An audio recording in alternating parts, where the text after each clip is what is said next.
আমরা আসলে যখন এক হওয়ার চিন্তা করেছি তখন এই অভিযোগগুলো আমরা সামনে আনতে চাই না।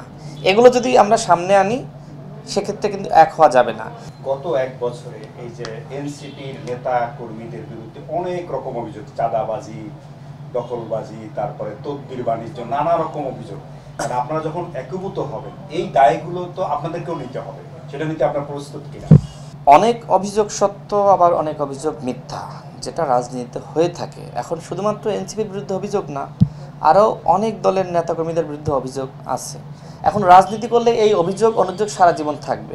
এখন সেটা সত্য মিথ্যা যাচাই করার দায়িত্ব কিন্তু দুদকের বা সরকারের বা প্রশাসনের। এখনও পর্যন্ত এটার সত্য মিথ্যা নির্ণয় করার জন্য তারা কোনো উদ্যোগ নেয়নি। আমরা আসলে যখন এক হওয়ার চিন্তা করেছি তখন এই অভিযোগগুলো আমরা সামনে আনতে চাই না। এগুলো যদি আমরা সামনে আনি সেক্ষেত্রে কিন্তু এক হওয়া যাবে না। এখন দায় তো নিতেই হবে।